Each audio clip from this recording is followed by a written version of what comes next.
Amin. Ya, Bang Ardo, tolong bacakan Kisah Rasul 4. Luar biasa, ya. Nah, makanya, saudara lihat di dalam Kisah Rasul 4, ya, bahwa ketika mereka bersaksi, ya, ada perdebatan di sana. Perdebatan teologi selalu ada. Karena orang-orang yang untuk berubah, ya, pikirannya mereka, itu harus terjadi satu tukar informasi. Itulah pekabaran Injil. Ya, orang Islam, orang Buddha, orang ateis, bahkan orang Kristen sendiri yang dia belum lahir baru, dia akan mengalami pertukaran informasi dan terjadi perdebatan. Penganut bahasa roh misalnya, dia belum lahir baru, tapi karena di gerejanya diajari bahasa roh, didikte, ikuti saya, padahal dia belum lahir baru, belum penuh Roh Kudus, tapi dia bisa sandal lawas kira pasangkara, bukan karena dia penuh Roh Kudus, karena latah. Nah, waktu kita kasih tahu, dia nggak terima, memang dasarnya belum lahir baru. Dasarnya belum lahir baru. Ya. Nah, lalu orang-orang Kristennya kemudian mulai berdebat, tetapi bukan memberitakan Injil loh mereka. Mereka tidak memberitakan Injil. Percaya enggak?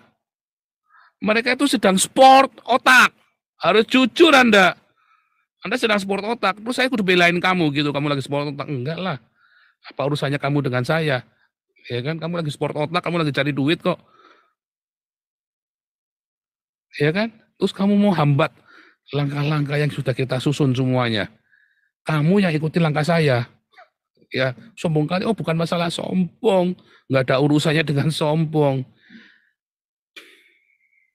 Pekabaran Injil itu harus berdampak, saudara. Harus berdampak, nggak cuma cuap-cuap, ngoceh-ngoceh. Paulus berkata apa? Sebab Injil kerajaan Allah. Sebab kerajaan Allah itu bukan cuma perkataan, saudara. Tapi kuasa. Makanya kita kumpulin semua donasi ini bukan buat saya. Itulah kuasa, saudara. Kita kasih makan. Itu terjadi juga di dalam Kisah Rasul 4. Kasih makan. Bahkan kita punya komunitas yang saling bantu tolong-menolong. Nah, kita lagi proses terus ya, legalitasnya. Nah, untuk saling bukan cuman untuk ini, saudara, bukan cuman untuk orang-orang yang kita tidak jelas, tapi orang-orang di dalam komunitas ini yang rajin ikut komunitas kita, yang Kristen ya, syaratnya harus Kristen. Nanti tunjukkan kamu sudah dibaptis. Kalau belum dibaptis ya nanti biar tim kita yang datang untuk membaptis. Gitu saudara, itu syaratnya untuk komunitas uang tolong menolong. Beberapa sudah kita bantu, sekolahnya kita bayarin, belikan seragam, belikan laptop, ya kan.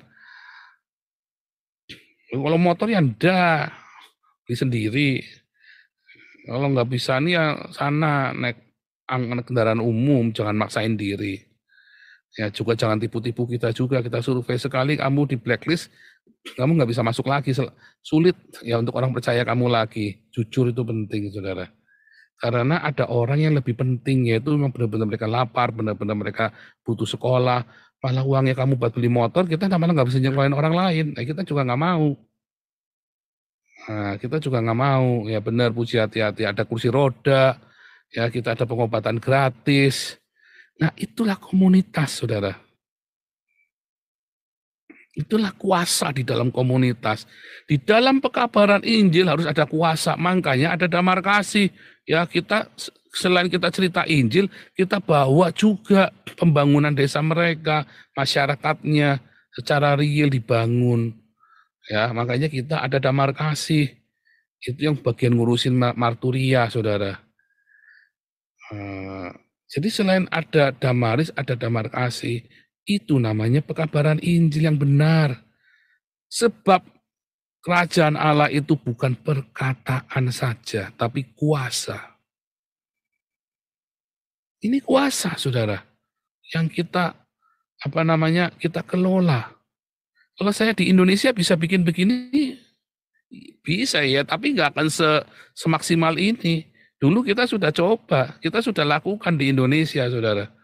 Kecil, kita tolong Ali Makrus, kita tolong siapa lagi, 2 juta, 3 juta, 4 juta. Sekarang kalau kita nolong, jebret ratusan juta, saudara.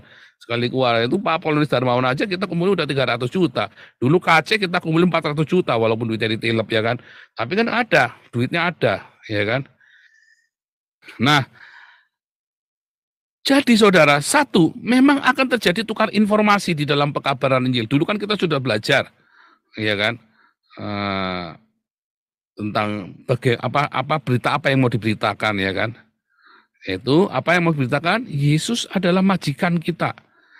Bukan Yesus Allah. Yesus memang Allah, tetapi pemberitaan itu adalah Yesus adalah majikan, Tuhan, Kurios, Adonai.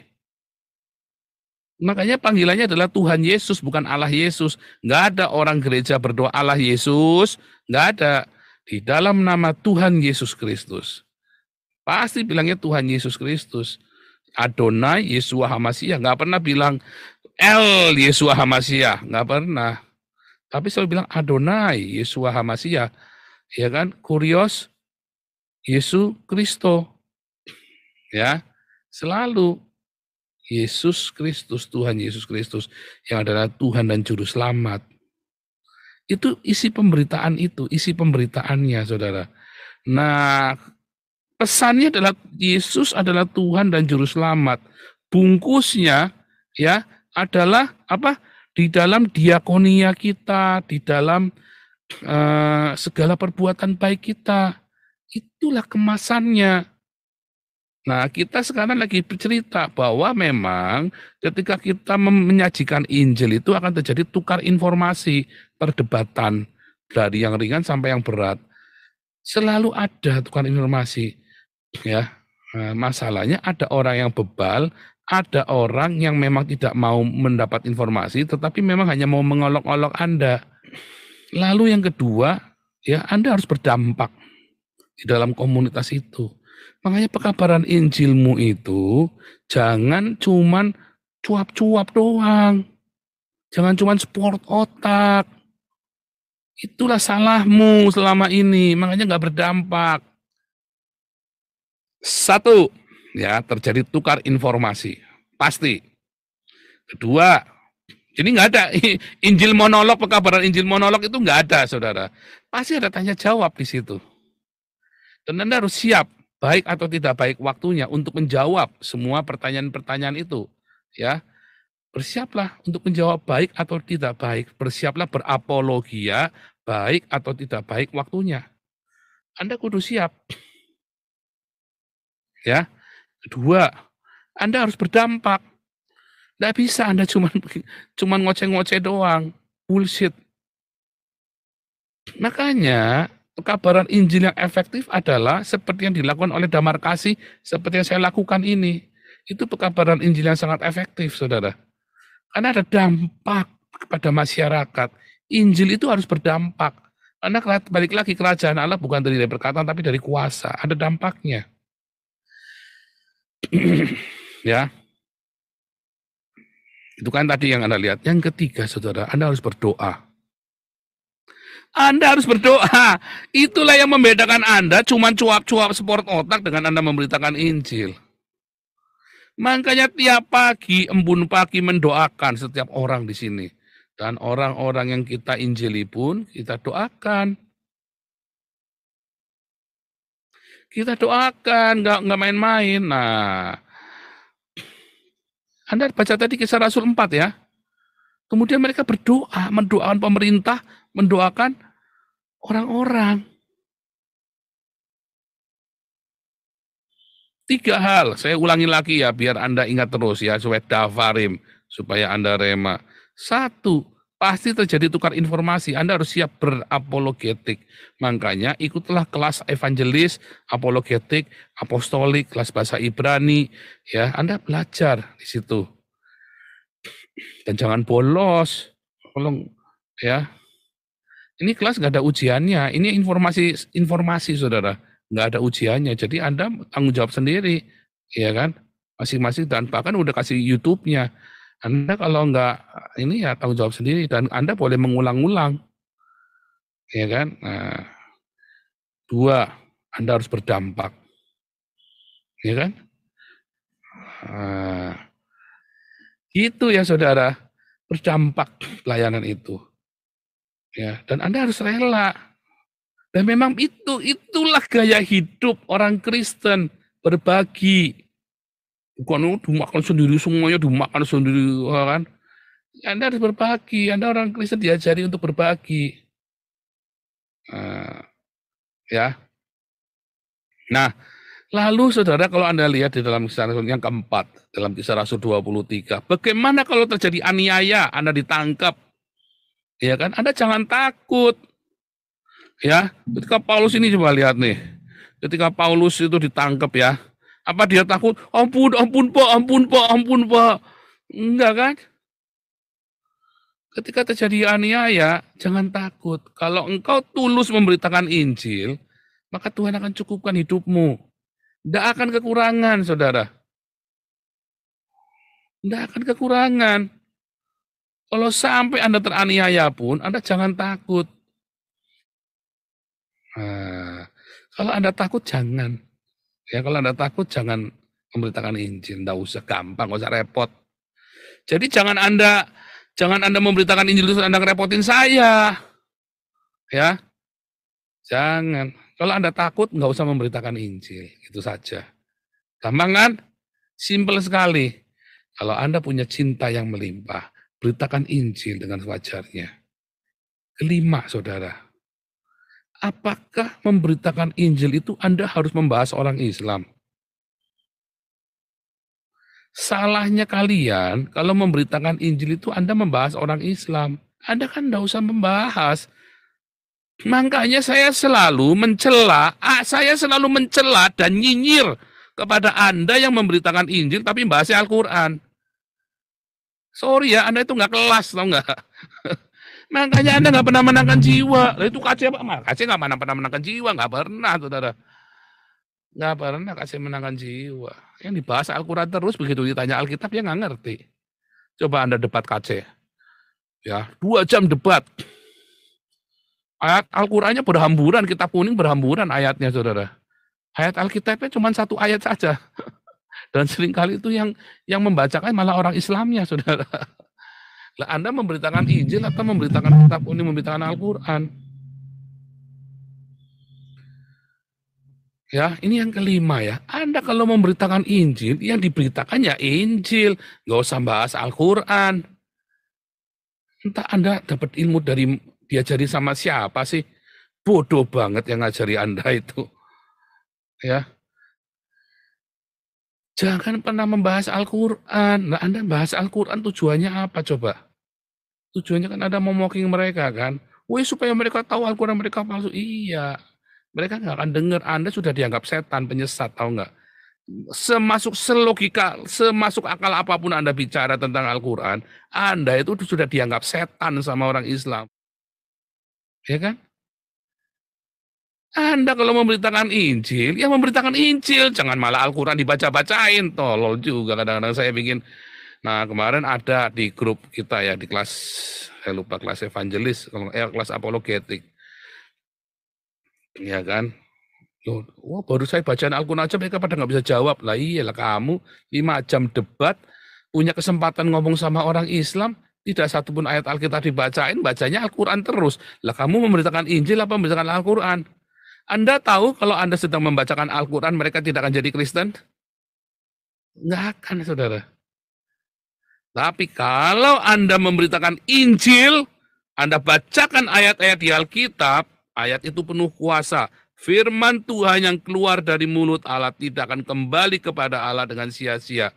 Dia akan melakukan apa yang Allah di dalam Yesus Kristus perintahkan kepadanya. Dia akan bekerja. Suatu ketika akan terngiang-ngiang Anda yang ngomong firman Tuhan itu, saudara. Akan terngiang dalam otaknya dia, dalam pikirannya dia, di kupingnya dia, saudara.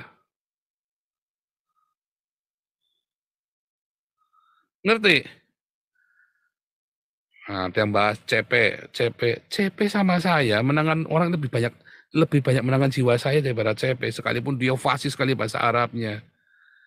Percaya saya, saudara. Anda cuma karena sudah halu saja. Anda itu tadi kayak pengikutnya Kamarudin itu. Kalau sudah mata buta, saudara. Wah, pokoknya sing paling bener kie.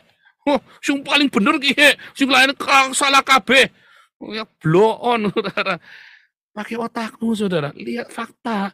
Anda kalau apa-apa dibuka datanya, dilihat. Jangan bodoh, saudara. Dibuka, lihat faktanya, hasilnya, diriset. Coba dengan cara ini, coba dengan cara itu. Coba Anda ingat omongan saya ya. Anda beritakan Injil dengan Anda konsisten. Biarkan mereka bertanya Alkitab. Karena selama ini mereka dikasih tahu sama Irina itu, sama si Irina Handono itu, sama Moko Ginta, sama Zakir Naik, dan yang lain-lain, sama si Ustadz-Ustadz blog ini, mereka diracun. Mereka pikir ayat itu artinya ini. Nah, kemudian dia nanya sama kamu, lah kamu malah bahas Al-Quran. Kan kamu yang tolol namanya. Kamu yang tolol. Lah mereka tanya Alkitab kamu yang nggak bisa jawab, kamu malah jawabnya Al-Quran. Kan goblok namanya. Goblok. Mereka itu sudah disesatkan oleh Irina Handono CS. Kemudian mereka tanya sama kamu, yang benar yang mana? Kamu nggak bisa jawab. Kamu malah bahas Al-Quran. Bodoh, tolol, goblok, compong. Kamu sok-sokan mau belajar bahasa Arab, belajar bahasa Ibrani aja nggak becus. Sok-sokan bahasa Arab. Ngerti? Nggak usah lah. Belajar bahasa Ibrani dulu. Nggak usah bahasa Aram. Nggak ada pentingnya Anda belajar bahasa Aram. Belajar bahasa Ibrani. Kalau bahasa Yunani itu mudah karena hurufnya hampir sama dengan huruf kita, huruf Latin. Makanya saya nggak fokus di sana. Saya belajar bahasa Ibrani. Ya, karena itu lebih kompleks. Begitu, saudara. Ya, setiap kali Anda memberitakan firman Tuhan, logos itu suatu kita kan bergema di hati orang-orang Islam ini. Makanya ikutilah kelas evangelis. Saya bukakan ini loh artinya. Ini loh salahnya kamu di sini. Ini loh gereja salahnya di sini. Ngerti, saudara? Nah, kelima hal ini Anda kudu ngerti. Nah, kalau Anda nggak ngerti, Anda mau sok-sokan memberitakan Injil, ya, begitu dilapori, wah, terkencing-kencing Anda panik biayapan kemana-mana. Anda yang ibu rumah tangga, ya, Anda yang lagi di dunia sekuler, memberitakan Injil, nggak usah bahas-bahas Al-Quran. Anda cerita Al-Quran pun, mereka kan bilang apa? Syaiton, munafik, kamu ini orang munafik. Aduh, nggak akan didengar. Anda bahas Alkitab, biarkan mereka bertanya, kesempatan Anda menjelaskan. Terus kalau dia mulai muter-muter kayak orang tadi, ya ini penjelasan saya, kamu terima boleh, nggak terima nggak apa-apa, nggak usah kejang-kejang. Gituin saja kan. Ngerti? Kalau mereka bertanya, Anda jawab. Kalau mereka udah mulai muter-muter, ya ini jawaban yang saya tahu. Kalau kamu nggak percaya, kalau kamu merasa nggak puas, ya pokoknya jawabannya ini. Udah selesai kan? Gampang, saudara. Ya, nggak usah muter-muter, nggak usah kemana-mana. Nggak usah ingin menang debat, saudara. Nggak usah ingin menang debat. Nggak ada gunanya. Anda menang debat, Anda pikir mereka terus diselamatkan? Enggak. Kalau Anda menang terus, Anda dilaporkan polisi sama mereka nanti. Kayak si KC itu. Kasih tai nanti kamu nanti. Enggak kan, saudara. Jangan bodoh. Ya, oke. Tuhan Yesus memberkati. Ini peringatan keras dari Nabi ke-26 buat Anda semua ya. Koinonia kita ngeri. Oke, God bless you all.